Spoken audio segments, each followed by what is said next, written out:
So when you and I come in, what happens is we go and have our meeting, we find out what's happening on the show, and then you and I have got about an hour to do bits of research, find some facts somewhere. I found a fact this afternoon, right? I'm going to say it. I read it maybe 10 times and thought, no, that can't be right. No, it can't be right. No, that can't be. And I'm going to read it out now, right? This is apparently true. Liverpool have not lost a home game in the league in front of a crowd. That's quite important. For 5.5 years. Yeah, that's right. That is incredible, isn't it? Yeah, I mean, because they had a little period, didn't they? A little wobble. But that was the doors were closed. I think did Brighton beat them? I think Burnley beat them. I think 3 games on the bounce, wasn't it? Yeah. But either way, 5.5 Fulham, years. when they beat them. Yeah, that's incredible, isn't it?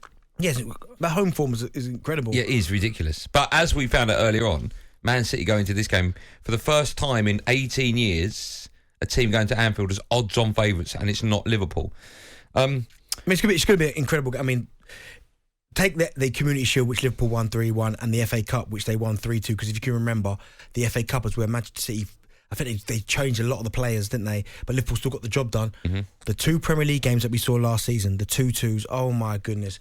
2 best games of football I think we watched all season. Yes. 2 top teams. Like a basketball match. Basketball game. 2 top teams, not thinking, you know what, not one of the managers, thinking, you know what, we're getting to the 80th minute now, let's just kind of pull the reins in, let's try and leave it with a point. They were just going toe-to-toe, back and forth.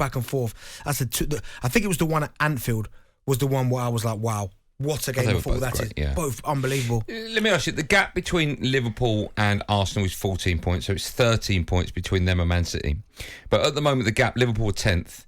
They've got 10 points. Chelsea have got 16. If Chelsea win and Liverpool lose, the gap between Liverpool and 4th place is 9 points. How big a game is this for Liverpool in terms of top 4 for this season? Well, it's massive because people keep pulling away. If they keep losing games and people keep winning, they're pulling away. We expect at some stage Liverpool to start playing better, making up ground, but you don't want to leave yourself a mountain to climb. But I guess as well, this is for Liverpool, not just about their aspirations for the top 4. This is seeing where they are amongst the top teams. Now, they've played United, got beat. Played Arsenal, got beat.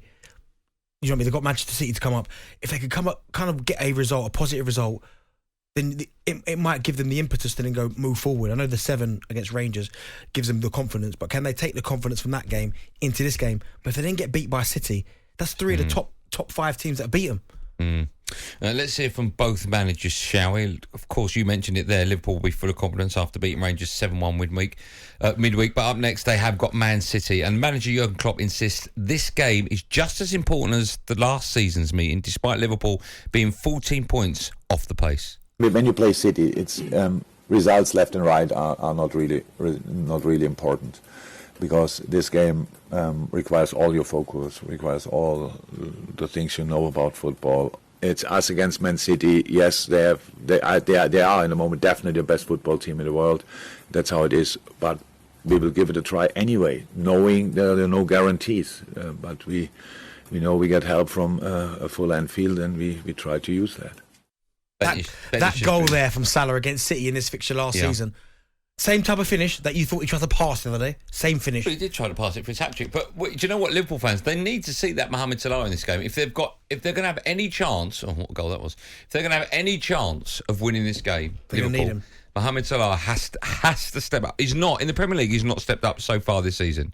Is that fair? Okay, yeah, he's not been as good as we've seen him in previous. Yeah, it's not an insult. That's a backhanded compliment. Yeah, but you and Salah are always. What I will say is, although Manchester City, I almost feel like that you can get at that back line, they still conceded less goals than anyone else. I think they're the same as, Newcastle have only conceded 9 and Brighton have only conceded 9. But there seems to be this thing that you can get at Manchester City's back line. But if Liverpool want to get anything out of this game, Salah's going to have to be on top form. Darwin Núñez is going to have to be on top form. It looks like he's getting better. I think Luis Diaz will be a big miss for them because I like watching him play, getting on the ball, makes things happen, can score. So Diogo Jota might have to step up. But someone's going to have to for them to beat Manchester City in this game. I mentioned, of course, Liverpool 14 points off the top of the table. But this is bizarre. The Man City manager, Pep Guardiola, I still don't get this, hasn't ruled Liverpool out of the title race when he was asked in his press conference earlier. They know the quality they have. They know the quality we have.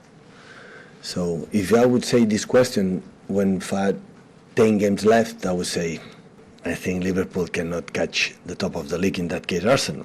But being in the position that we are in the World Cup, still everything can happen. Listen, I understand why he's saying it, but he doesn't mean it, does he? No, you never. Liverpool aren't in the title race. Well, as it stands right now, they're currently 14 points off of Arsenal. Are Liverpool in the title race? Currently, no, they're in the top 4 race right now. Right. That's what their aim has to be right now. But as I said, if they keep losing games, and we keep sitting here saying, no, they'll get it right at some stage, there's not going to be enough games or points for them to make up to get themselves in the top 4. But with Liverpool and the quality that they've got in that squad, I expect them to put a run together at some stage, and this might be the perfect opportunity to start that run. Do you think to stop Man City, it's stopping Haaland or stopping the supply to Haaland? It's stopping the supply. You can't focus too much on one man. I know he is the kind of catalyst. He's the one that gets the goals. But it's the likes of De Bruyne, Foden. These guys are the ones supplying him with the ammunition, and he's just finishing it off. I don't think you can necessarily just stop him, but you have to get players around De Bruyne, around Foden, Bernardo Silva, these guys. Stop the supply, then that gives you a better chance. But if you start focusing, as I think it was Jurgen Klopp spoke about then, you concentrate and put 2 people on Haaland. You've got the likes of De Bruyne that will just step up and score, Mahrez or Grealish or Foden. Yeah. They've got players, Gundogan, don't even mention him. They've got players that can score from anywhere. Okay. We're going to take calls in this. What will the score be, Benny? Ooh, I'm going to say 2-1 City. Yeah, I think away win. I think 4-1 City. Wow! Okay. Boy. I actually think 3-1. No, you said 4 now. Stop. Okay, fine. No, you're right. Clip it. 4-1. No, say with your chest. Say Andy Goldstein thinks. Andy Goldstein thinks the score will be Liverpool 1, Man City 4 at half time. They're going to clip that. And Neil, if you're listening, clip that, yeah? talkSPORT Drive with Andy Goldstein. Monday to Friday afternoon from 4 on AM, on DAB, via the talkSPORT app and on your smart speaker. talkSPORT.